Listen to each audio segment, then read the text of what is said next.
Hello and welcome to today's video. This is a book unhaul. I feel like if you watch my videos consistently you knew this was coming. I recently did a video where I completely reorganised my bookshelves down here in the bedroom, and whilst doing that there was a lot of books that got put to the side and I was like, I don't need to own these anymore, I don't need these. So this pile and this pile are those books. They are quite precariously balanced right now, so I'm going to try and do my best not to knock them over. The ones down here are like, I actually didn't like these and don't want them in my possession anymore. And these ones here are kind of like, they were fine or they were good at the time I read them, but I'm never going to read them again or I'm never going to continue on with the series. And that's kind of how I've split them up, to be honest. So yeah, I don't think there's much else to say.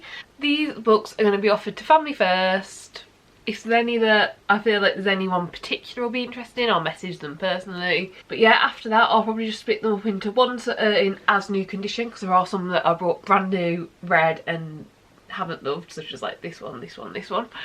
I will put those on Vinted, and if there's any that are left but are in the best condition, like this one I can already tell is not in the best condition, they will go to either the charity shop or some free little libraries near me. So that's kind of where they're going to go. They will hopefully all go to new homes where someone will enjoy them. So yeah, that's all I really need to say. I don't think there's any disclaimers, except for if you love some of these books then that's great. Everyone has different reading tastes. I'm sure there's some books that I absolutely love that people think are absolute trash, but I don't care, it doesn't matter, we all have different reading tastes, and don't get offended. Let's start with this pile first. This is the least offensive pile, I think. These are just ones that I'm not going to continue on with. They were fine, or I kind of enjoyed them, whatever. So I'll get through these four first. These are the first 4 books in a series that I don't even know what it's called, because I always thought that this was the Disney Villains series. However, now looking online there is a different Disney Villains series, so I really don't know what these are now, but they're the first 4 books in a series that currently on Goodreads, I think there's about 10 books in. When I read these I enjoyed them, but I'm never going to continue on with them. They were reading young at the time that I did read them, and it's been many years, like especially the first few, it's been like 4 or 5 years. So yeah, I'm just going to get rid of them, that's it. The 4 that I'm getting rid of are Fairest of All, The Beast Within, Poor Unfortunate Soul, and Mistress of All Evil. So yeah, they're going to go find new homes. Then we have Snot Girl Volume 1. I'm a bit disappointed that I didn't enjoy this one as much as I wanted to. The art style in this was great, I just didn't really care about the story at all or like the people, honestly. Love the art style, we'll definitely look out for other stuff that the artist has done. But yeah, just wasn't really for me, and if I do ever want to continue on with this, I can't see myself like purchasing volumes 2 and 3, there's only 3 volumes, but they are on Scribd, which, I mean, I use Scribd weekly, if not like almost daily. So yeah, if I ever want to continue on, I'll probably just read them on Scribd, to be honest. I don't see myself continuing on, but I have access to them if I want to. But yeah, I just don't care about keeping it because it just feels disappointing to me. The art style is absolutely stunning. Like stunning, absolutely stunning, but the story didn't do it for me. Then we have the Heartstopper yearbook. I purchased this when it came out, I'm glad I did. I read through it, it was fine, it was enjoyable. I've obviously still got all of my Heartstopper graphic novels and I'll continue reading on those. But to be honest, the yearbook wasn't really for me. I didn't feel like it was really aimed at who I am as a reader. I really enjoyed the story. I'm glad I read it once. I definitely think it's really interesting and I enjoyed what it did. But I'm never going to reread this. Like, I will 100% reread the Heartstopper graphic novels. I'm never going to reread this. It's in like brand new condition. I've literally read through it once, so it might as well go to someone who wants it. Then we have The Duff. I actually remember reading this and being quite fond of it, but looking back, it's part of a series. I'm never going to continue on with the series, and it doesn't really like signify my type of reading or what I want to read, and I'm never going to reread it. So it's as simple as that. Like, I think I did really enjoy it when I read it. I remember I read it whilst putting together IKEA furniture for this bedroom, like probably not long after we moved in, and I had a great time. I read it as an audiobook. I just had it going on as we were doing IKEA furniture. It was great for what it was. I don't need it anymore. A Place Called Perfect, again, one that was fine when I read it, but not one that really vibed with me. This is also like a middle grade children's book. It's book one of a trilogy, and I have no interest in continue on with the trilogy, and I just feel like someone else will get a lot more out of this than me. Like, there's some great middle grade series that I keep, and like, I really love, but this one just didn't get me. I didn't really personally connect to the characters or the world. It's just not one that's going to stick with me. Then we have The Snow Spider, basically the exact same reasons as the previous one. This is book one of the middle grade children's series. It was fine. I'm absolutely in love with the cover. I'm very upset to be parting with it. If I cover my face, will you be able to see? I don't know, but the cover actually sparkles. I'm not sure if you'll be able to see that or not. But yeah, upset to be parting with it just because of how pretty it is. But I'm never going to continue on with it, and it didn't stick with me at all. Like, I didn't care about the world or the characters. Then we had 'Twas the Night Shift Before Christmas. I got this book in a free little library. I read it, it was great, but because I found it, I searched, and my library had the audiobook for this, and I basically listened to almost all of it via audio. I've read it once, I'm never going to read it again. It didn't particularly intrigue me. It was a fast, fun, silly read, but it felt very base level. I didn't really get anything out of it. It was fine, someone else will get more out of it. Then we have Finley Donovan Is Killing It. When I read this one, it was fine. I was disappointed by it, and I was a bit like, oh, okay, like, hopefully it gets better. The third book of this series has now come out, and it's also been announced it's a 7-book series. Then I've watched a few reviews and live shows that were spoiler free, and everything I didn't like about this is the parts that get more and more in the future books that, like, yeah, this is not going to work for me, basically. This is to leave your brain at home for me.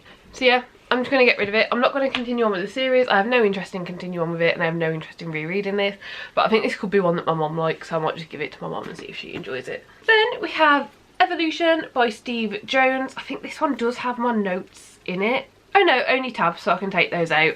This was fine, but it was very like base level, and some of the things in here weren't even completely correct. They were done at like a less accurate level, but to a point where it made it misinformation. I didn't really enjoy it, I didn't really like it. It's called a Ladybird expert book. You are meant to have base knowledge going into it, and it's just meant to expand upon that, but it does it in too much of a basic way. It was fine. I'm sure there will be many people who like this. Yeah, I don't know, there were parts in this that were interesting, there were parts in this that was good, but it was too dumbed down. I would much rather have read a full-on novel by the person who wrote it and actually have all the facts than this. Then we have 100 Years. This is one that I've read once. It was fine. I got the maximum enjoyment I was going to get out of it when I read it the first time, and I'm never gonna read it again. All that it basically is for every year of your life, it finds a book that has that year mentioned and just puts in the quote from the book where the year is mentioned. That's literally it. So yeah, I did look over for the next few years. Were there any that were interesting? Were there any that, like, you know, I could base a video on, anything like that? There's literally nothing. I think that was the problem with this one. Obviously it's an interesting thing to do. It's an interesting thing to collect together, but it wasn't that interesting to read. I understand the geekiness side of this, where it's like collecting all these things together and finding all these things and putting them together, and like, that's a really cool concept, but it turned out it was quite boring to read. So those are all the ones that I was like, I enjoyed, but I'm getting rid of for like various reasons. All the ones that are left, I actually didn't enjoy. So let's do the smaller part first. The Warpates Anthology. This is one that I've ummed and ahed about getting rid of for a while because it's such a pretty little addition, but I didn't like this. I really did enjoy it. There were some poems in here that were good, and I liked the idea of it. It's just collecting together poems that were written around or in the war, about the war. But you have some that are by poets, and you have some that were just by people who wrote a poem, sort of thing. Like, and some of them are like unknown. They don't even know where it came from, who originally wrote it, stuff like that. It just didn't work for me. It was really boring. I wish just the good ones had been connected together. Like, I like the idea of this, but it just didn't work for me. I do think if you're into like that kind of older poetry, you might enjoy it, but it is really old, it's really dated, and a lot of it is just a bit Then we have The Lady in the Van. This was fine. It didn't stick with me. It hasn't made me want to pick up more by the author, and there were a lot of aspects that I did enjoy about it, and a lot of aspects that I was like, we could have been doing more here, but we didn't. But I don't want to say too much about it, because like, this is based on real life events. This is like a real story from the author, so I don't want to say too much negative about it, but I just didn't like it. Only Dull People Are Brilliant at Breakfast. This was not good. This does have a lot of my markings in it of just like, shut up. But a lot of people like this. The more and more I look into it, it's like if you enjoy Twitter or if you enjoy reading random quotes for like over an hour at a time, you might enjoy this. But it's just full of like hypocritical, repetitive randomness that don't go together and don't make sense and don't even give you interesting insights. Did not enjoy, gonna get rid of. Then we have Definitely a Naturalist. This one I was really disappointed by. The first like couple of poems were okay and I was like, okay, like hopefully we're going to be getting into this, hopefully we're going to be getting there.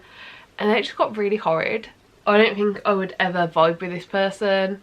There was a lot about animal death, animal slaughter, stuff like that, and it wasn't done in a way to discuss or be intriguing or have some sort of like nuanced conversation. It felt like it was just done because the author thought it was okay, or done because it was like just seen as normal in that environment, and it was not for me. Then we have the complete series of The Secret Circle, starting with The Secret Circle. Yeah, this series was a massive disappointment for me. It was fine.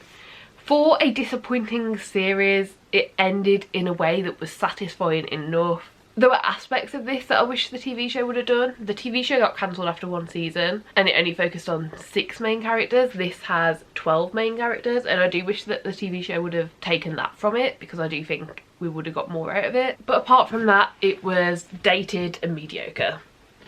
So I'm going to get rid of all of them. There they are, that's the complete series. Then I'm getting rid of Small Steps. I've realised that owning this and keeping this makes me think worse of Holes. Holes is a book that I think is pretty good and does stand on its own, and even by today's standards holds up pretty well. This is a second book to Holes. It takes place after Holes and it follows 2 other people that were at the camp. It doesn't follow the main one from Holes, it follows 2 others, is what I'm trying to say. I won't say more because I feel like even the synopsis of this book could give away Holes if you haven't read it. I mean, it was fine. I don't know if it was, but it didn't feel planned. It felt like a cash grab because Holes had done so well. But I really enjoyed Holes, which is why it's even more disappointing because Holes was so good. It's like, well, if there is going to be a second story, like, it should be as good, but it wasn't, so yeah. And then another one that I didn't really enjoy was Eleanor Oliphant Is Completely Fine. I just didn't vibe with this. It wasn't my sort of writing, it wasn't my sort of story. I didn't really like what they did with the character. The way the character ended up being the character should have been provided things that were not provided. I didn't enjoy it as a story. It didn't feel like a mystery, it just felt sad, and not in like a sad it's going to emotionally impact me, as in like you finish it and it's like, oh, like that was just a bit sad actually. So yeah, that's gonna go. We also have Normal People. This is a very popular one that a lot of people love. I didn't like it. I think I don't like much contemporary. I don't like characters that are unlikable to me but are written in ways that you're meant to like them, and I don't know, I just had a lot of issues with this. I didn't like it, I didn't enjoy it. Then the most disappointing one in this stack probably is this one here. This is The Luminaries. This is like a super pretty limited edition Waterstones special edition that they did for the paperback of this. It was really disappointing. My biggest problem with YA at the moment is YA encompasses such a broad age range. This read like the youngest YA I've probably ever read. It read extremely young, it was extremely obvious, nothing surprised me. It was fine, like I had the audiobook to go along with it, I had the audiobook from NetGalley, and it was fine. If I was like 12, I can see myself really enjoying this. Like a 12-year-old picking this up, I think would have so much fun with it. There were aspects of the main character that I couldn't tell if they were intentional or not. I just had a lot of issues with it, so yeah, I'm going to get rid of this because it's really not bringing me joy, and it's just really disappointing to see it, especially when I've got such a nice edition of it, so that's going to go. Then we have Zoo City. I eventually got around to reading this last year after putting it off many times, and really did enjoy it. It really wasn't good. I can't really think of any other way to say it except for it wasn't good. I didn't enjoy it. I didn't vibe with it, and I realised the only reason I'm keeping it is because it's the only book I've currently read that begins with a Z, and that is such a stupid reason to keep it, so it's gonna go. Then let's just get these 2 over with together. Daisy Jones and the Six, 7 Husbands of Evelyn Hugo. Didn't enjoy either of them, didn't get the hype. Not for me, not my vibe. I don't even know which one I preferred. I think when I was reading it I preferred this one, but looking back at it, I think I probably prefer this one. I don't know, but yeah, neither of them were me. I'm not going to say much because I know the absolute fanfare around those books. And then last but not least is The Testaments. I have kept The Handmaid's Tale. After reading this one, it's made me have an even worse opinion of The Handmaid's Tale. It actually makes me feel like knocking down my rating for The Handmaid's Tale, and I don't want to feel like that. Like, a book should stand on its own. Like, if a sequel's crap, a sequel's crap. And the thing is, like, this wasn't written badly. It's not written crap, but it didn't work. It didn't need a sequel. Again, another one that just feels like a cash grab. Obviously loads of people love this because on the front it says winner the Booker Prize 2019. So obviously people saw merit in this, but personally for me, just looking at the story and how we feel reading The Handmaid's Tale and then getting this as a sequel, not it. So yeah, those are all the books I'm getting rid of. I don't actually know how many there are. There's 1, 2, 3, 4, 5, 6, 7, 8, 9, 10, 11, 12, 13, 14, 15, 16, 17, 18, 19, 20, 21, 22, 23, 24, 25, 26, 27, 28, 29, 30. 30 exactly. 30 books being on haul. So yeah, that is the end of the video. I'm now going to try and take a thumbnail, but I really hope you enjoyed the video. Please do give it a like if you liked it. Subscribe down below if you'd like to see more content like this. And hopefully I'll see you next time. Bye!